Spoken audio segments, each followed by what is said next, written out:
Hi, hello, ನಮಸ್ಕಾರ. ನಾನು ಚೆನ್ನಾಗಿದ್ದೀನಿ ಅಂತ ತಿಳ್ಕೊಂಡಿದ್ದೀನಿ. ನೀವು ಎಲ್ಲ ಚೆನ್ನಾಗಿದ್ದೀರಾ ಅಂತ ತಿಳ್ಕೊತೀನಿ. ನಾನು ಇವತ್ತು ನಮ್ಮ ಊರಿಗೆ ಹೋಗ್ಬೇಕು ಅಂತ ಅಂದ್ಬಿಟ್ಟು 10ನೇ ತಾರೀಕು ಅದರಿಂದ ಸಂಘಕ್ಕೋಸ್ಕರ ಊರಿಗೆ ಹೋಗ್ಬೇಕು ಅಂತ ನಾನು ಏನು ಮಾಡಿದೆ, ರಜೆ ಮಾಡಿದೆ. ರಜೆ ಮಾಡ್ಕೊಂಡು ಹೋಗ್ಬೇಕಾದ್ರೆ ಬೆಳಗ್ಗೆ 5 ಗಂಟೆಗೆ ಎದ್ದು ಮೈಸೂರಲ್ಲಿ KSRTC ಬಸ್ ಹತ್ತಿ ಸಾಬಾರು ಬಂದು ಇಳಿದು ಥ್ರೂ ಚಾಮರಾಜನಗರ ಬಸ್ ಹೋಗ್ತಕ್ಕಂಥ ಬಸ್ಸನ್ನು ಹತ್ತಿ ನಾನು ಕೋಲಂದಕ್ಕೆ ಬಂದು ಇಳಿದಿದ್ವಿ. ಒಂದು 6:10, 6:20 ಆಗಿತ್ತು ಅಷ್ಟೇ. ದೊಡ್ಡ ಕಲ್ಲಂದಲ್ಲಿ ಅಲ್ಲೂ ಕೂಡ ಗೌರ್ಮೆಂಟ್ ಬಸ್ ಬರ್ತಾ ಇದ್ವಿ ನಮ್ಮೂರಿಗೆ ಹೋಗ್ಬೇಕಾದ್ರೆ. ಇನ್ನು 7:15 ಬಸ್ ಬರೋದ್ರಿಂದ ನಮ್ಗೆ ತುಂಬ ಹೊತ್ತು ಕಾಯ್ಬೇಕಿತ್ತು. ಕಾಯೋದ್ರಲ್ಲಿ ಅದೊಂದು ಆಟೋ, ಮಾಮೂಲಿ ಆಟೋ, ನಮ್ಮೂರ ಕಡೆ ಹೋಗೋದು ದಾರಿ ಕೇಳ್ಕೊಂಡು ಬಂದಿರಿಂದ ಅದೇ ಆಟೋದಲ್ಲಿ ನಾವು ಊರಿಗೆ ಬಂದ್ವಿ. ಊರಿಗೆ ಬಂದು ಎಲ್ಲರಿಗೂ ಫೋನ್ ಮಾಡಿ ಅವ್ರಿಗೆ ಇದು ಮಾಡಿ ಎಲ್ಲರಿಗೂ ಬರೋಕ್ಕೆ ಹೇಳಿ ಸಂಘದವ್ರಿಗೆ ಎಲ್ಲರಿಗೂ ಫೋನ್ ಮಾಡಲಾಯ್ತು. ಫೋನ್ ಮಾಡಿದ್ಮೇಲೆ ಅವರೆಲ್ಲರೂ ಕೂಡ ಬಂದು ನಿಧಾನ ಊರಾಗಿ ಸಂಘ ಬರೋಕ್ಕೆ ಅಂತ ಹೇಳ್ತಾರೆ. ನಮ್ಮ ಸಂಘದ ಹೆಸರು ಶ್ರೀ ಚಾಮರಾಜೇಶ್ವರಿ ಮಹಿಳಾ ಸ್ವಸಹಾಯಕ ಸಂಘ ಅಂತ ಹೇಳಿ. ಅಲ್ಲಿ ಇದರಲ್ಲಿ 12 ಮೆಂಬರ್ ಇದ್ದೀವಿ. 12 ಮೆಂಬರ್ ಇದ್ಕೊಂಡು ಫಸ್ಟ್ ಇದ್ದೀವಿ ನಾವು 20 ಜನ ಮೆಂಬರು. 20 ಜನ ಮೆಂಬರ್ ಇದ್ವಿ ಫಸ್ಟ್. ಆಮೇಲೆ ಒಬ್ಬೊಬ್ಬರಾಗಿ ಏಜ್ ಆಯ್ತಾ ಅಂತ ಒಬ್ಬೊಬ್ಬರಾಗಿ ಎಲ್ಲ ಕಳ್ಕೊಂಡ್ರು. ಇನ್ನು 12 ಮೆಂಬರ್ ಮಾತ್ರ ನಾವು ಉಳಿದ್ವಿ. 12 ಮೆಂಬರ್ ಮಾತ್ರ ಉಳಿದು ಅವರೇ ನಾವು ಈಗ 3 ಸರಿ ಉಳಿತಾಯ ತಗೊಂಡು ಹಂಚ್ಕೊಂಡಿದ್ದೀವಿ. ನಮ್ಮ ಸಂಘ ಸ್ಟಾರ್ಟ್ ಆಗಿ ಸುಮಾರು ಒಂದು 19-20 ವರ್ಷ ಮೇಲಾಗಿದೆ. 2002ನೇ ಇಸ್ವಿ ಇರ್ಬೋದೇನೋ. 3 ಬಾರಿನ ಉಳಿತಾಯನ ತಗೊಂಡು ಹಂಚ್ಕೊಂಡಿದ್ದೀವಿ. ಮತ್ತು ಈಗ ಒಂದು 7-8 ಬಾರಿ ಬ್ಯಾಂಕ್ ಲೋನ್ ತಗೊಂಡಿದ್ವಿ. ಈಗ ಪ್ರಶಸ್ತವಾಗಿ 1,66,600 ರೂಪಾಯಿ ಪ್ರತಿಯೊಬ್ಬರಿಗೂ ಕೂಡ ಲೋನ್ ಸ್ಯಾಂಕ್ಷನ್ ಆಗಿ ಪ್ರತಿ ತಿಂಗಳು ಕೂಡ ಅದಕ್ಕೆ 5,500 ರೂಪಾಯಿ 36 ತಿಂಗಳು ಅಂದರೆ 3 ವರ್ಷಕ್ಕೆ ಕಟ್ಟೋ ಥರ ಬ್ಯಾಂಕ್ ಲೋನ್ ತಗೊಂಡಿದ್ದೀವಿ. ಬ್ಯಾಂಕ್ ಲೋನಿಗೆ ಪ್ರತಿದಿನ ನನ್ನ ತಿಂಗಳು ಕೂಡ 10ನೇ ತಾರೀಕು ಸಭೆ ಸೇರ್ತೀವಿ. ಸಭೆಗೆ ಪ್ರತಿಯೊಬ್ಬರು ಕೂಡ ಹಾಜರಾಗ್ತಾರೆ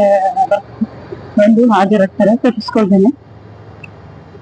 ಮತ್ತು ಸಂಘದ ಹಣ ಅಮೌಂಟ್ ಎಲ್ಲ ಕಟ್ಟಿ ಬರ್ಸಿ ಅದನ್ನು ಯಾರು ಸರ್ದಿರುತ್ತದೆ ಅವ್ರು ತಗೊಂಡು ಬ್ಯಾಂಕಿಗೆ ಕಟ್ಟಿಗೆ ಹೋಗ್ತಾರೆ.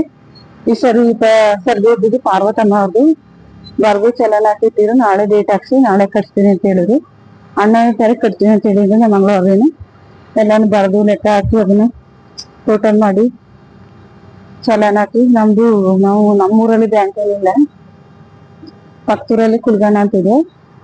ಕುಲ್ಗಣದಲ್ಲಿ ನಮ್ಮ ಬ್ಯಾಂಕ್ ಖಾತೆಯನ್ನು ಓಪನ್ ಮಾಡ್ಕೊಂಡಿದ್ದೀವಿ. ಅಲ್ಲಿ ಬ್ಯಾಂಕ್ ಆಫ್ ಬರೋಡಾ ಅಂತ ಹೇಳಿ ಬ್ಯಾಂಕ್ ನೇಮ್ ಹೆಸರು.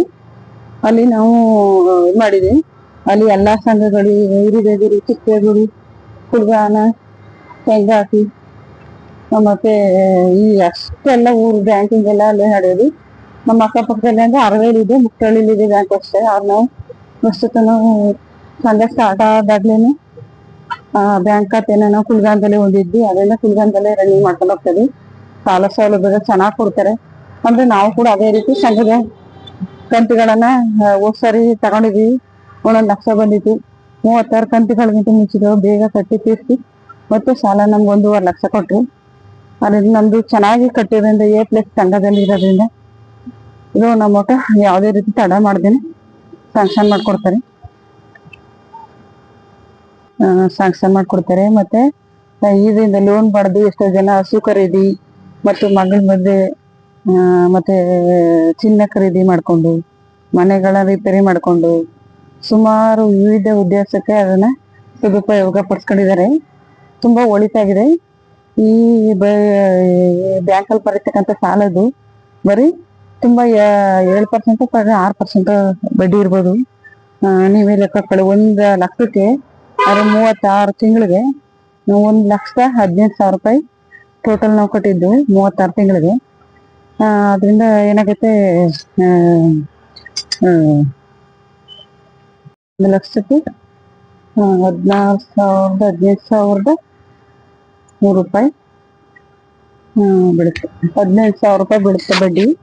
ಮತ್ತೆ ತಿಂಗಳ ನಾವು ಕಡಿಮೆ ಕಟ್ಟೋದ್ರಿಂದ ನಮ್ಮ ಸುಲಲಿತವಾಗಿ ಬೇರೆ ಇದರಲ್ಲಿ ಹೋದ್ರೆ ಫೈನಾನ್ಸು ಮತ್ತೆ ಈ ತರ ಇದ್ರ ಪ್ರೈವೇಟ್ ಲೋನ್ಗಳಿಗೆ ಹೋದ್ರೆ 21% ಬಡ್ಡಿ ಹಾಕ್ತಾರೆ. ಈಗ ನಾವು ಕೂಡ ಮನೆ ಲೋನ್ ತಗೊಂಡಿದೀವಿ, ಅದಕ್ಕೆ 21% ಬಡ್ಡಿ ಕಟ್ತಾ ಇದೀವಿ. ಅದಕ್ಕಿಂತ ನಮ್ಮ ಸಂಘಗಳು ಎಷ್ಟೋ ಬೆಸ್ಟ್ ಕಷ್ಟ ಸುಖಕ್ಕಾಗ್ತದೆ. ನಾನು ಕೂಡ ಇದ್ರಲ್ಲಿ 1.5 ಲಕ್ಷ ಲೋನ್ ತಗೊಂಡು ನಮ್ಮ ಮನೆದು ಗಿಲವೇನು ನಾವೇನು ಮಾಡ್ಸಿರ್ಲಿಲ್ಲ, ಅದ್ರಲ್ಲಿ ಗಿಲವ್ ಮಾಡ್ಸಿದ್ವಿ. ಮತ್ತೆ ಮೇಲೆ ಟೆರೆಸ್ ಮೇಲೆ ಕಂಬಿಗೆಲ್ಲ ಏನು ಕಟ್ಸಿರ್ಲಿಲ್ಲ, ಅವೆಲ್ಲ ಮಾಡ್ತಿದ್ವಿ. ಇದರಿಂದ ತುಂಬಾ ಉಪಯೋಗ ಇದೆ. ನಮ್ಮ ಸಂಘದಲ್ಲಿ ಸುಮಾರು ಸದಸ್ಯರು ಚಿನ್ನ ಖರೀದಿ ಮಾಡಿದ್ದಾರೆ, ಮಕ್ಕಳ ಮದುವೆ ಮಾಡ್ಕೊಂಡಿದ್ದಾರೆ, 1-2 ಹಸು ತಗೊಂಡಿದ್ದಾರೆ. ಹಾಲಾಗ್ತಿದ್ದಾರೆ, ತಮ್ಮ ಜೀವನನ ಸುಲಲಿತ ನಡ್ಸ್ಕೊಂಡು ಹೋಗ್ತಾ ಇದಾರೆ.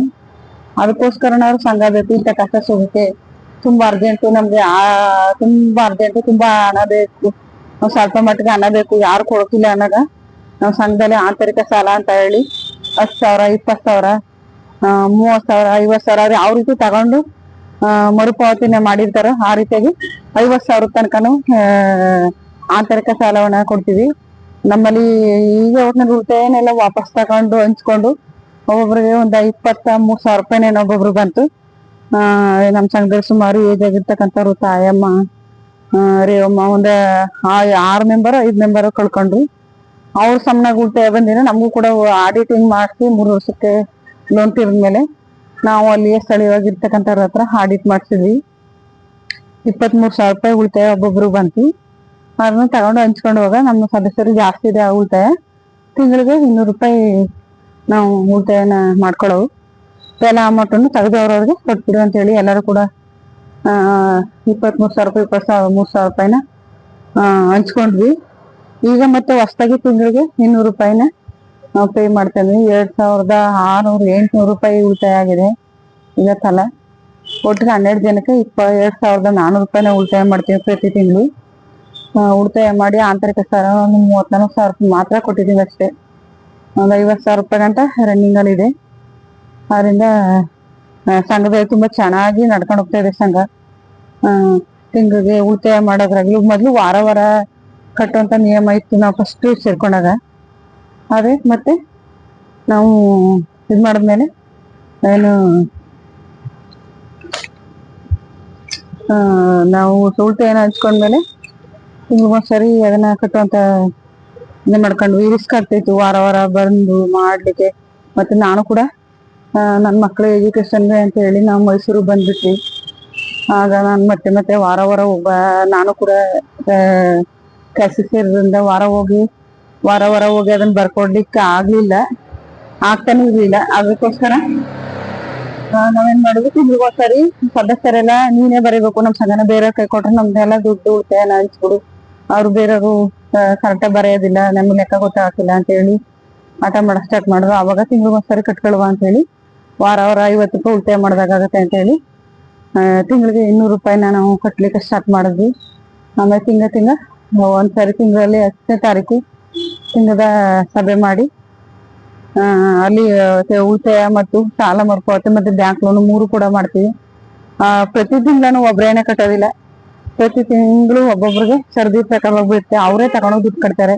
ಬ್ಯಾಂಕ್ ವ್ಯವಹಾರಗಳೆಲ್ಲ ಅವ್ರಿಗೆಲ್ಲ ಗೊತ್ತಿರುತ್ತೆ. ಪ್ರತಿಯೊಬ್ಬರಿಗೂ ಕೂಡ ನಮ್ಮ ಸದಸ್ಯರ ಬ್ಯಾಂಕ್ ವ್ಯವಹಾರ ಗೊತ್ತು, ತಾವೇ ತಗೊಂಡ್ಬರ್ತಾರೆ. ಮತ್ತೆ ಲೋನ್ ಬೇಕು ಅಂದ್ರೆ ಕೇಳ್ತಾರೆ, ಮ್ಯಾನೇಜರ್ನ ಚೆನ್ನಾಗಿ ವಿಚಾರಿಸ್ಕೊ ಬರೋದಾಗಿರ್ಬೋದು ಎಲ್ಲಾನು ಕೂಡ ಮಾಡ್ತಾರೆ. ಅದೇ ಎಲ್ಲಾನು ಕೂಡ ಇದ್ ಮಾಡ್ತಾರೆ.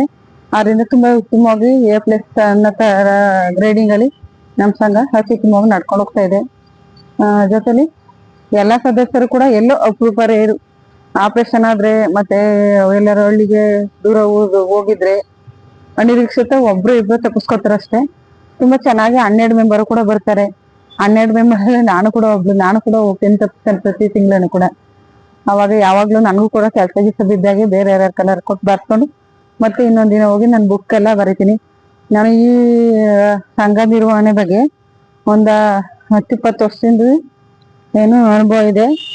ನಾನು ಹಾಗೂ ಕೂಡ ನನ್ನ ಶ್ರೀ ಕ್ಷೇತ್ರ ಧರ್ಮಸ್ಥಳ ಗ್ರಾಮೀಣ ಅಭಿವೃದ್ಧಿ ಯೋಜನೆ ಅಡಿಯಲ್ಲಿ 4-5 ವರ್ಷ ನಾನು ಕೆಲಸ ಮಾಡಿದೆ. ಇದಾಗಿ ಒಂದು ನನ್ನ ಹೆಂಡವಲ್ಲಿ 36 ಸಂಘಗಳು ಬಂದಿದ್ವು. ಪುರುಷ ಸಂಘ ಮತ್ತೆ ಮಹಿಳಾ ಸಂಘ ಎರಡೂ ಕೂಡ ಇದ್ದು, ಪ್ರಗತಿ ಬಂದು ಮತ್ತೆ ಮಹಿಳಾ ಸ್ವಸಹಾಯಕ ಸಂಘ ಅಂತ. ಒಂದ್ 5-6 ವರ್ಷ ನಾನು ಅದರಲ್ಲೇ ಕೆಲಸ ಮಾಡಿ ನನ್ನ ಮಕ್ಳ ಎಜುಕೇಶನ್ಗೋಸ್ಕರ ನಾನು ಮೈಸೂರು ಬರ್ಬೇಕಾಯ್ತು, ನನ್ನ ಮಕ್ಕಳು ಹೆಚ್ಚಿನ ಓದ್ಗೋಸ್ಕರ. ಅವಾಗ ನಾನು ಆ ಸಂಘನೆಲ್ಲ ಬಿಟ್ಟು ನಾನು ಆ ಸಂಘದಿಂದ ವಾರ ವಾರ ಹೋಗ್ಲೇಬೇಕಾಗಿದ್ರಿಂದ ಆ ಸಂಘದಿಂದ ನಾನು ಕಳ್ಕೊಂಡು ಮತ್ತೆ ಅಲ್ಲಿಂದ ಕೆಲಸ ಬಿಟ್ಟು ಇಲ್ಲಿ ಬಂದು ನಾನು ಮೈಸೂರಲ್ಲೇ ಸೆಟ್ಲ್ ಆದೆ. ಇವಾಗ ಇರೋದೆಲ್ಲ ಮೈಸೂರಲ್ಲೇ. ಆದ್ರೆ SSC ಸಂಘನ ನಾನು ಬಿಡಕ್ ಇಷ್ಟ ಇಲ್ಲ. ನನ್ನ ಆಪತ್ ಬಾಧವ ಅಂತ ಹೇಳಿದ್ರು ತಪ್ಪೇನಿಲ್ಲ. ಅಷ್ಟೊಂದು ಒಳ್ಳೆ ರೀತಿಯಲ್ಲಿ ನನಗೆ ತುಂಬಾ ಹೆಲ್ಪ್ ಆಗಿದೆ ಈ ಸಂಘದಿಂದ. ಅದರಿಂದ ನಾನು ಯಾವಾಗ್ಲೂ ಸಂಘನ ಕಳಿಯಕ್ ಇಷ್ಟಪಡ್ಲಿಲ್ಲ, ಮತ್ತೆ ನಾನು ಕೂಡ ಕಳ್ಕೊಳಕ್ ಇಷ್ಟಪಡ್ಲಿಲ್ಲ. ಸಂಘದಲ್ಲಿ ಇಟ್ಕೊಂಡು ನಾನು ಒಬ್ಬ ಸದಸ್ಯರಾಗಿ ಸಂಘದ ನಿರ್ವಹಣೆ ಮತ್ತೆ ಅದ್ ಬರೆದಾಗಿರ್ಬೋದು, ಅದ ಸಂಘ ಕಟ್ಟೋಸಾಗಿರ್ಬೋದು ಜವಾಬ್ದಾರಿನೆಲ್ಲ ಕೂಡ ನಾನು ತಕೊಂಡಿದೀವಿ. ನಮ್ಮ ಸಂಘದಲ್ಲಿ ಏನಂತಂದ್ರೆ ಸಂಘದ ಮೀಟಿಂಗ್ ಮಾಡ್ತೀವಿ. ಬೆಳಗ್ಗೆ 7 ಗಂಟೆ 6:15 7 ಗಂಟೆಗೆಲ್ಲ ಊರ್ಗ್ ಹೋಗ್ತೀನಿ. 9 ಗಂಟೆ 10 ಗಂಟೆಗೆಲ್ಲ ತಿಂಡಿ ತಿನ್ನೋ ತನಕ ಸಂಘ ಮುಗೀತದೆ. ಅವತ್ತೇ ರಜಾ ಇರ್ಲಿಲ್ಲ ಅಂದ್ರೆ ಬ್ಯಾಂಕಿಗೆ ಅವತ್ತೇ ಜಮೆ ಆಗ್ತದೆ. ಯಾರ್ ತರದ್ ಇರ್ತದೆ ಅವ್ರೆ. ಹಣಕಾಸಲ್ಲಿ ₹1 ಕೂಡ ಹೆಚ್ಚು ಕಮ್ಮಿ ಆಗಿಲ್ಲ. ಕರೆಕ್ಟಾಗಿ ನಡ್ಕೊಂಡುತ್ತೆ, ಪಾರದರ್ಶಕವಾಗಿದೆ. ಯಾಕಂದ್ರೆ ಅಲ್ಲಿ ಅವರೇ ಕೂತು ಯಾರು ಇದ್ ಮಾಡ್ಲಿಕ್ಕಿಲ್ಲ. ಮದ್ದಿಂದನೂ ಕೂಡ 10 ನಿಮಿಷ 5 ನಿಮಿಷ ಕೂತು ತಿಂಡಿ ಮಾಡ್ಬೇಕು, ಅದ್ ಮಾಡ್ಬೇಕು ಇದ್ ಮಾಡ್ಬೇಕು ಅಂತ ಹಳ್ಳಿ ಜನ ಹೊಲಕ್ ಹೋಗ್ಬೇಕು, ಹೊಲ ಕೆಲ್ಸ ಇದೆ ಹಾಗೆ ಹೀಗೆ ಅಂತ ಹೇಳ್ಬಿಟ್ಟು ಹೋಗ್ತಾರೆ. ಒಂದ್ 1/4 ಗಂಟೆ ಅರ್ಧ ಗಂಟೆ ಅಂತ ಎಲ್ಲರೂ ಕೂತಿರ್ತಾರೆ. ಕೂತು ಆದ್ ಮಾಡಿದ ತಕ್ಷಣ ಚಲನ ಕಿತ್ಬಿಡು ನಾವು ಬಂದ್ ಇಸ್ಕೊಂಡ್ ಹೋಗ್ತೀವಿ, ನಾವು ಕಟ್ತೀವಿ ಅಂತ ಹೇಳಿ ಎಲ್ಲಾನು ಇಟ್ಟು ಹೋಗ್ತಾರೆ. ಕೊನೆ ಲಾಸ್ಟ್ ಅಲ್ಲಿ ಯಾರು ಉಳ್ತಾರೆ ಅವ್ರ ಜೊತೆಲಿ ನಾನು ಎಲ್ಲ ಲೆಕ್ಕ ಹಾಕಿ ₹500 ನೋಟ್ ಬೇರೆ, ₹100 ನೋಟ್ ಬೇರೆ, ಮತ್ತೆ ₹10 ನೋಟ್ ಬೇರೆ, ₹20 ನೋಟ್ ಬೇರೆ, ₹5 ಬಿಲ್ಲಿ ಆ ಥರದ್ದೇನು ಬಂದ್ರೆ ಅದನ್ನು ಕೂಡ ಬೇರೆ ಬೇರೆ ಸಪ್ರೇಟ್ ಆಗಿ ಅದನ್ನ ಮಾಡಿ ಚಲನಲ್ಲೂ ಕೂಡ ನೋಟ್ಗೆ ಎಷ್ಟು ನೋಟ್ ಇದೆ ಏನೋ ಅಂತ ಹೇಳಿ ಅದನ್ನ ಅಕೌಂಟ್ ನಂಬರ್ ಬರೆದು ಕರೆಕ್ಟಾಗಿ ಮತ್ತೆ ಎಲ್ಲಾನು ಬರೆದು ಅದನ್ನ ಚಲನ ಹಾಕಿ ಒಂದಂದ್ರೆ ರಬ್ಬರ್ಗಳನ್ನೆಲ್ಲ ಬ್ಯಾಂಡ್ ಮಾಡಿ ಅದನ್ನ ಯಾರು ಹೋಗ್ತಾರೆ ಈ ತಿಂಗಳು ಅವ್ರ ಕಡೆ ಕೊಟ್ಕೊ